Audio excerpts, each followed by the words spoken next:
Hello, everybody. This Hello is there, the. I am Bryce, and I'm Mike. and today we are going to be covering Volume 2 of the High Republic: The Edge of Balance, the trade paperback. A little out of the norm. I know we did Volume 1. I missed that, unfortunately, but back with Volume 2. Mr. Jonathan J. Chiato couldn't join us today, but we know we'll be here next time. Yep. Kick it over to you, Mike. Yeah, and I'm here with following up with volume 2 with my buddy Bryce, who's fresh back from Rebel Rebelscum Scum Con. Con. So I know Yeah. he had a blast there. Sad that I Yeah, couldn't make it, yeah, it was a but really good show. Talent was extremely happy with everything that we did. Yeah, I mean, for a second year of a show, they brought in some, I think some heavy hitters in the Star Wars world. Tables were busy. I got to meet Kyle Solar. That was my biggest thing on Saturday, was to make oh sure that I had time cool, to get his autograph, and Piero as well, who was sitting next to him. nice. So I was able to get both of them on Saturday, and then yeah, and then the Sunday was full of autographs. I had Emily Swallow do one for Sophia. Nice. Um, Finally met Tate. That was another bucket list thing for me. I finally met Tate Fletcher. Um, Awesome, Such a cool awesome. dude, and the really good thing about that was I wanted to ask him about the Equalizer and the whole fight scene with Denzel, and he had a picture of it on his table, and I couldn't tell you, like so we got a kick out of that. So Yeah, awesome. Katie Sackhoff was there. Um, Such great, just shows such grace with her time. Ah, Sam Witwer's line was a mile long the whole time. of He course. autographed every single one, which was really cool. Finally got Femi Taylor. I missed her in London. So And Sam is so gracious with his time, right? Even though he had a mile long line, he spends his yep, time with yeah, everybody, right? Every single yeah, he person. Yeah, he definitely was talking. It wasn't like a typical like, okay, we got to plow through all these. He was still Yeah. engaging with everybody. So yeah, I mean, there's some things that they obviously, it's the second year. There's probably some things that they've learned from this one that they can apply next year. But I mean, I definitely would go back. I think it's such a cool little convention. Um, just hot, very hot. What? So, There was no AC. no, there was. It's just Okay. when you walk outside and you've got near triple digits and the humidity. Like, I'm used to it. The humidity, but the heat was just elevated compared to what I was used to. Yeah. Yeah. So So, all right. Well, let's get into this issue now. So we're on volume 2 of The Edge of Balance, and so now we're winding down, finishing up with the High Republic, and so I'm going to read the crawl for this one. It's the tragic events of the Republic Fair have galvanized the galaxy.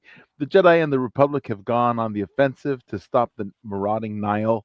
With these vicious raiders all but defeated, Jedi Master Avar Kriss has set her sights on Lorna D, the supposed Eye of the Nile, and has undertaken a mission to capture her once and for all. Because recall, they think that she is the Eye of the Nile. But yeah. unbeknownst to the Jedi, the true leader of the Nile, the insidious Marchion Ro, is about to launch an attack on the Jedi and the Republic on a scale not seen in centuries. But if he Mm, succeeds, the Nile will be triumphant and the light of the Jedi will go dark. Only the brave Jedi Knights of Starlight Beacon stand in his way, but even they may not be enough against Ro and the ancient enemy that's about to be unleashed. So yeah. here, So it took me a second to realize, because like, we haven't covered the manga stuff, that right, this is phase one. right. So, We're going so like it took way me, it's back. like I had to go back to, like, man, this is at the beginning of what we were reading. Like, I'm like, man, Yeah, like, all this stuff is gone, but it was kind of cool to go back and, read different stories, different yeah. Jedi, uh, different planets. Um, Revisiting. Yeah. Yeah, I mean, Master, obviously, as you go through, there's some familiarity with, you know, they mention Stellan Gios. He's Yeah. there, Who's background picture. You can see R.I.P. yeah, you can see Torben, Buck, buckets of blood. You can see him in the Yeah. background. Quint, Farzala, like there's a lot of like little Yeah. cameos, Lula and Zine, but really Yeah. focused in around Kieran, who's the one on the cover here, and his master. Yeah. So Lily. yes. Lily Toraasi. Yes. So here we have, yes, he's the Padawan um of Lily, and he's on the cover of this one. Lily, of course, was on the cover of the first issue, which I'll Yep. just so it's a nice cover. We see the Padawan. He's very nice. Let me go really quickly to the previous cover so you can remember. Here's Lily. Hmm. So this was the issue one, which we covered last time, and now we're on issue two, volume two, and we see her Padawan. Let's go volume two. And when Padawan Kieran Fion and Jedi Knight Lily Toraasi learned that the recent Drengir battle was not an isolated incident, but part of a coordinated attack orchestrated by the Nile, they are determined to protect their new home. While Master Arkov is away assisting Master Stellangios' investigation, Lily is left in charge of rebuilding Banki and restoring hope to the community. Lily vows the temple will not be put in danger again, but when a disruptive visitor arrives, Lily must protect Banki, Kieran, and the younglings from the growing Nile threat, a threat that is closer than they think. So, if you'll recall, these are all the people that were re. So they are. This planet is a new home of what are they called? What do you call They're the people that? Bankians, the little ones. No, the people that They're are about the living here now. size. Yeah, the Bankians are the little Well, they people just that call live them here. settlers. They just call Yeah, them settlers. yeah, but the settlers are they're being rehomed here from what do you call them? Like when Katrina, you had all the people that left. They were The refugees, essentially. refugees, right? So all the refugees are Yeah. here on the planet, and they're trying to start a new life here because of the disaster, right? Yeah. And so they're trying to make them feel comfortable. And but unbeknownst to the Jedi, there were some infiltrators among the refugees that were actually Nile, and so we know that as a readers, um, because we got some insight as omniscient readers, and so now Yeah, we're well, gonna the character in play is at the beginning of the book talking to Markion, right. like it Hmm. shouldn't be a problem. And so he infiltrated as one of the settlers. Right. Um, And it's yeah, and we see of course Crick's yeah, Camrat because they have that meeting at the beginning on yeah, Nowhere Land or with the Eye of the Nile. And yeah. There's a lot of people missing from that featured characters. yeah, I don't know why Um, they don't show all the characters here, yeah, it's all right. but there's a bunch more characters that they don't show here. But Arkov is of course he was Lily's master, and she still relies Yes, on him a lot, which is interesting. But she's also she's a knight. She's already fully knighted, but she still relies on her master Arkov. right. Uh, she Yeah, relies but on they him a just little too kept much.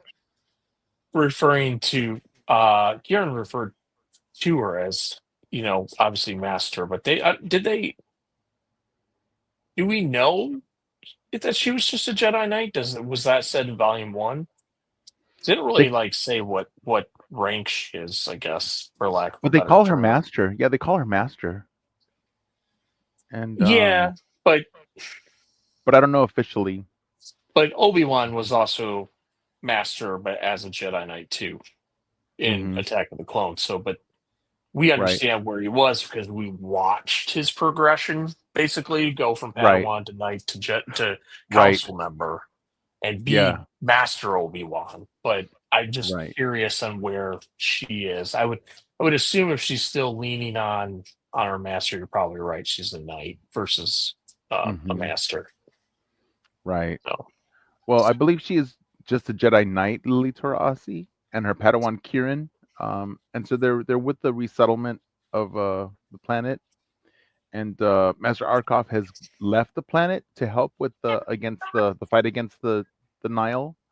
Um, and but now Lily's in charge with Master Arkov's absence, and they've taken care yeah, in Volume One. They've taken care of the Drengir disaster, so that's already that attack has been taken care of, and it's no yes, longer an issue. they Uh, were studying them though. That was the kind of unique thing. They were studying them after they had turned into what they say is it just basically turned into wood. hmm Once the great prognic, oh man, I'm slaughtering that word. the Uh, progenitor, yeah, thank the you. great progenitor.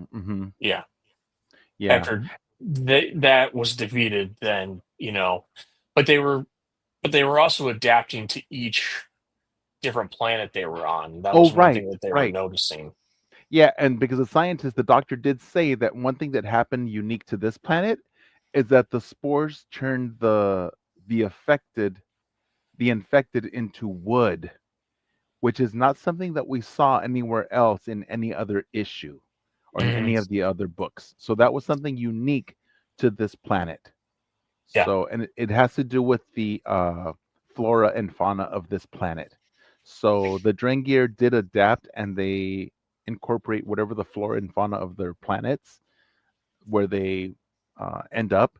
And so that was yeah, something unique to this planet. So that's why we never saw this happen anywhere else. So that's because I had that question that I spoke about in the last review with Jonathan. And so then it clarified it here. So I'm like, oh, that's cool. They did answer that question. So I'm glad about that. yeah, Um, and I felt like this one it went deeper into the story. So I was glad that this one was more interesting in terms of going deeper into um, what's going on with in phase one. And it brought a lot more characters, like you mentioned, Bryce. We yeah, did Stellan yeah, Geos and Lula and Zine, and it also showed the Great Jedi Rumble race. So that was a little bit of interact yeah. So that was and that was crossover. straight out of the High Republic. Hmm. I think that was one of the one shots. It The was a one race. shot. Yeah. So pretty cool Yeah. that even in the manga and everything, obviously Daniel's Jose Alder was one of the writers here, and he wrote a lot. He wrote all the Jedi adventure books, but a Hmm. few. Right. So it was kind of cool that they were able to tie all that stuff in. Yep. Yep. All connected. So And so this one definitely had a lot more meat on its bones, and it was interconnected with the other stories. So there's a lot more substance here than the first volume. Um, and this volume definitely had a lot more emotional weight to it. Um, I actually, yeah. uh, I'm not gonna lie, I got a little bit misty. I mean, I got a little emotional um, as I Oh, got more into the story. I mean, I was pretty for a for a comic. I got really attached to. yeah. Should we just say it? It's kind of like a spoiler alert, but yeah, I mean, yeah. yeah. I mean, it shows a lot of Lily's growth because she does have to leave the planet because Sav shows up, right? Yeah, Sav shows And up and kind of in Sav's own way is saying it's kind of saying that Lily was focusing on the wrong mm-hmm, stuff, mm-hmm, but it recognized that she was putting in effort, but her focus needed to be somewhere, and we hear the term "be like water," you like right? water, Don't mm-hmm, yeah. So don't be rigid like a stone. Be more like water. right? And And so it's that's really cool because like that's very much like Japanese culture too, like that mm-hmm. kind of saying. So and we've heard it, all the time.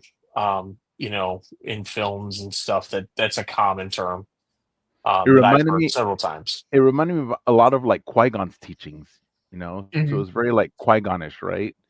Yeah. So I really liked it a lot. So it But shows yeah, a lot. just like the Japanese influence Hmm. with that specific saying.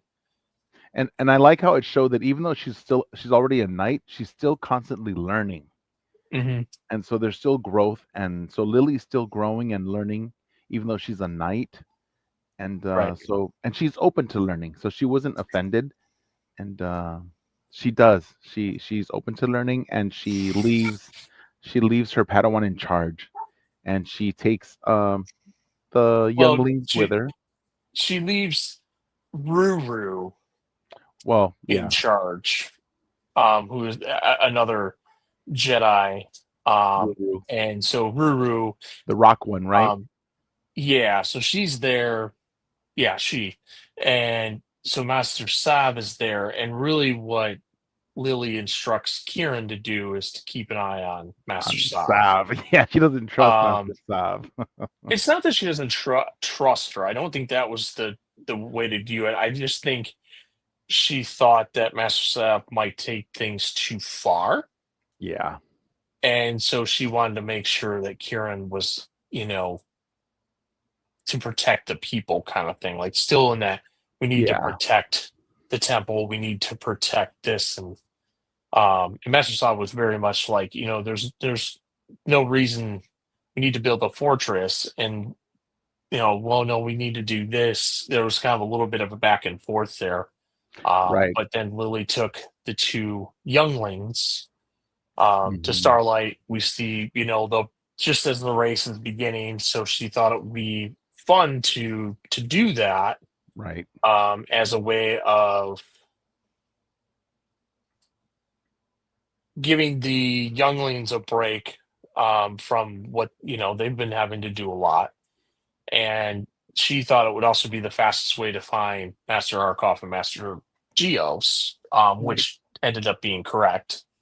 Oh, As right. she's running Oh, through. right. And that's because they weren't able to get communications out, Correct. Yep. because when they were trying Communications had to, already been shut down. right, And that because one bomb had gone off, and one of the people that comes out, we know as a reader, is the Nile infiltrator. right, So we already know he is, setting sabotaged. things up.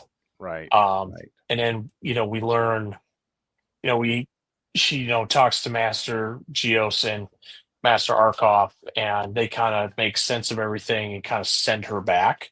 Hmm. And then when she gets back, we also see Ruru and Kieran looking at things, and they realize that wires have been cut, Right. which That would explain, what's going on.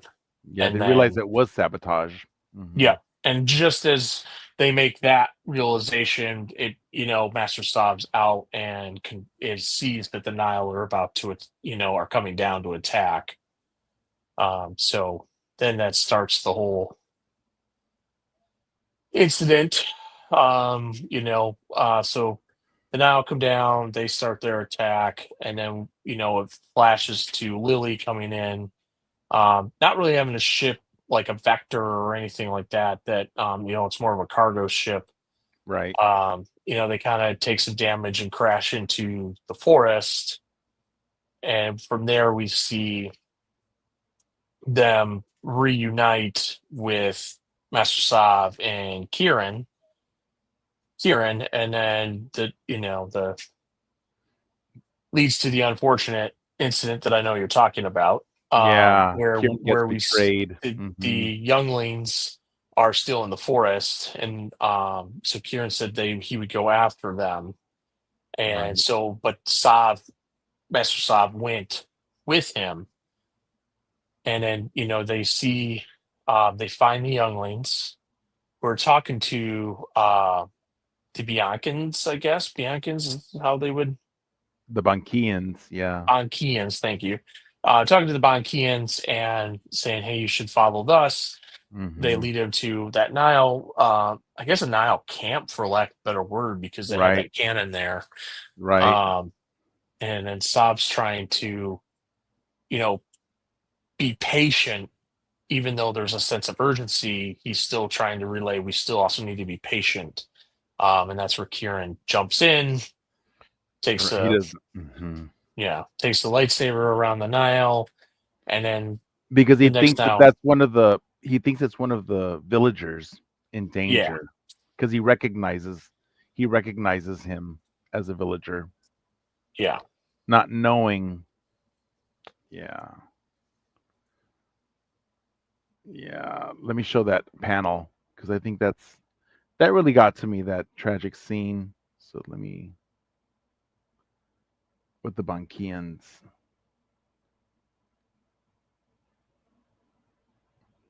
because that caught me off guard. I mean, I knew he was and then he played it off too, Mr. Yeah, Zaret. I mean,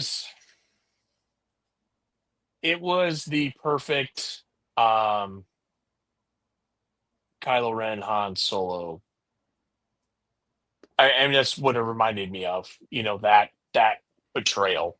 Yeah, Um, and then just shoots him right there on the spot. And that's when, Lily could sense something happened. Like she knew immediately. yeah. Here, let me share that scene. Present. Let me present that screen. It's the Kindle there. I think it's this one.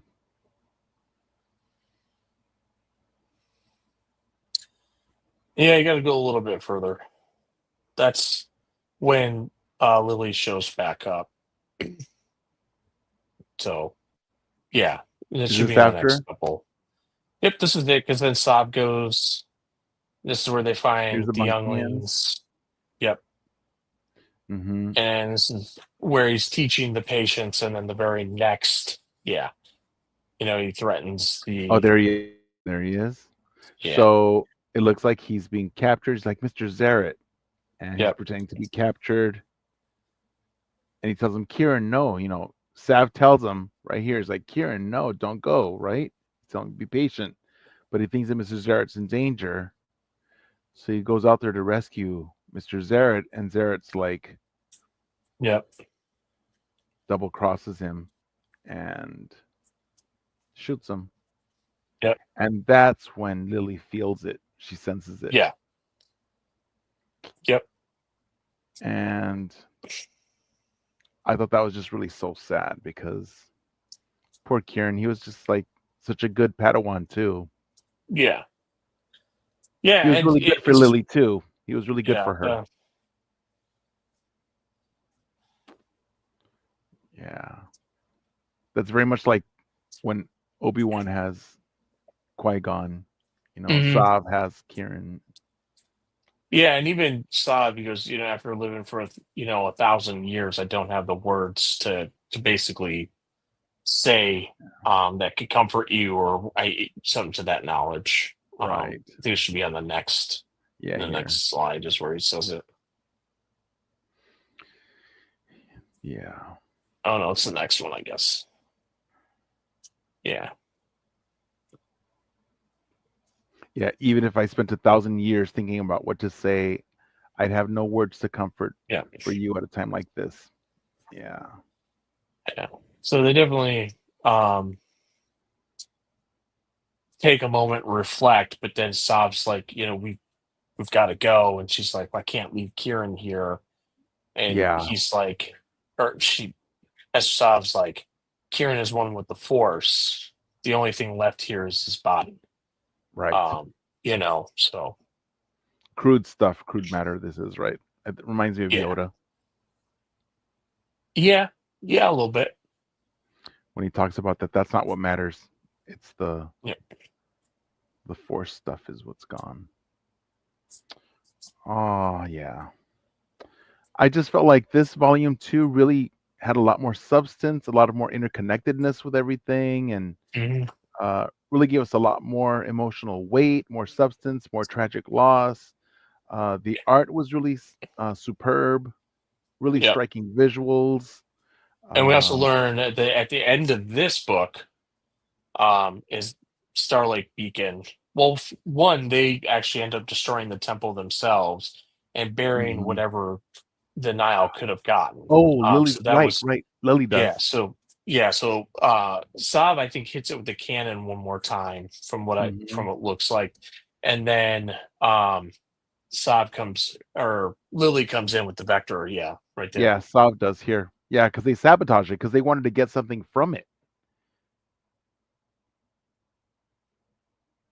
So Yep. he shoots it one more time, and then yeah, She gets it with the vector.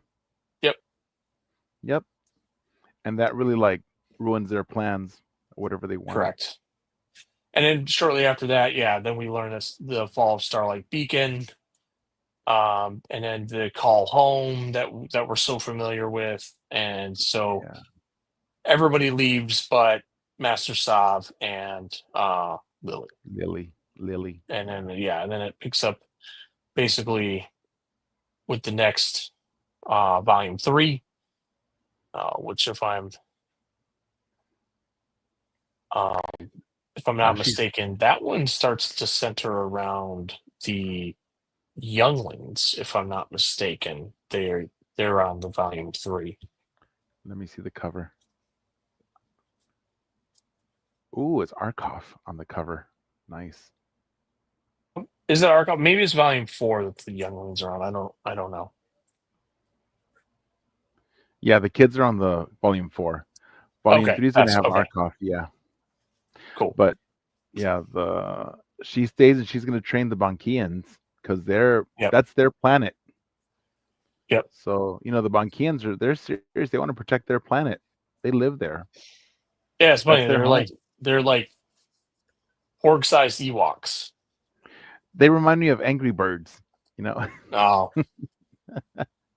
so but yeah, it's cool. It was a really cool story for sure. Um, but yeah, it Yeah. definitely and I this liked is it a what I lot. thought too, is like, at the end here that you got some of the art of the Edge of Balance, which is really Oh cool. yeah. See some of the different renditions. Really cool to get all this because you get to see their lightsabers up close. Yep. Really cool detail.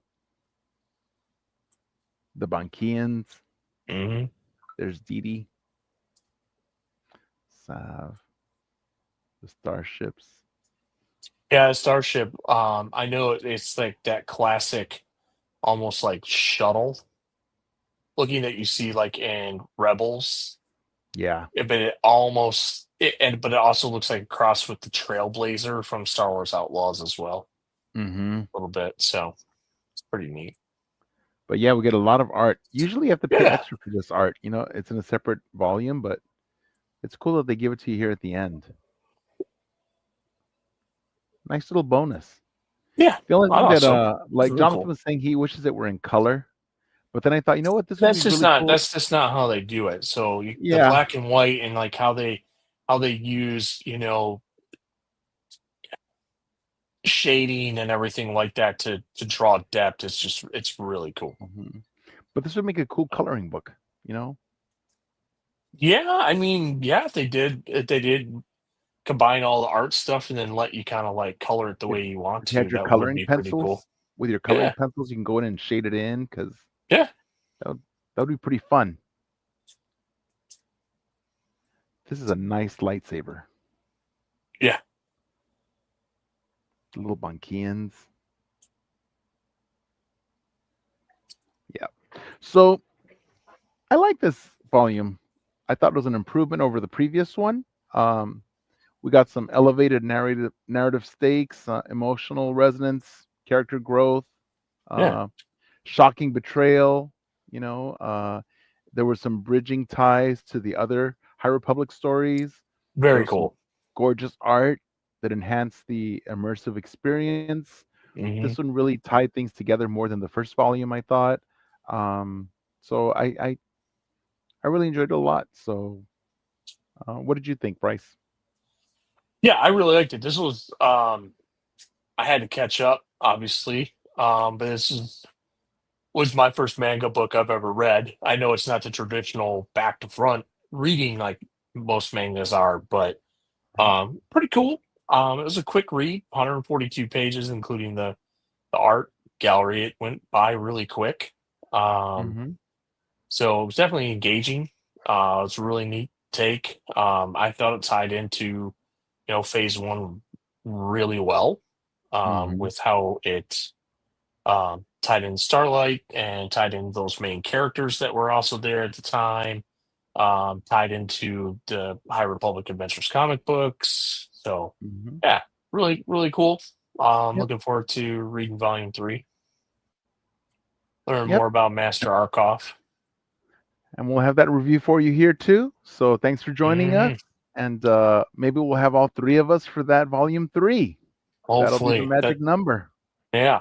And be sure you're following us at our new website, www.virtualcantinanetwork.com, as well as YouTube at Virtual Cantina Network, on Instagram at virtual.cantina network, on X, Twitter at Cantina Virtual, on Twitch at Virtual Cantina Network, and on TikTok at Virtual Cantina.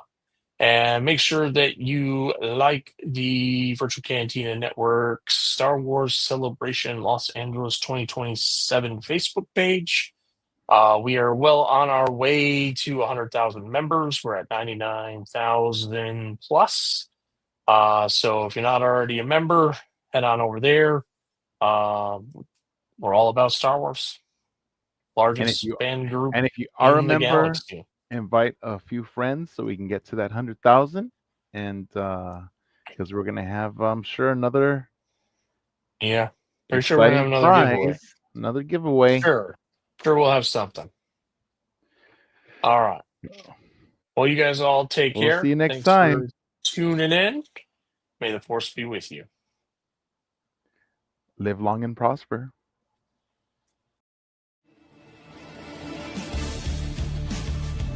Hi, this is author Timothy Zahn. You're listening to Virtual Cantina Network.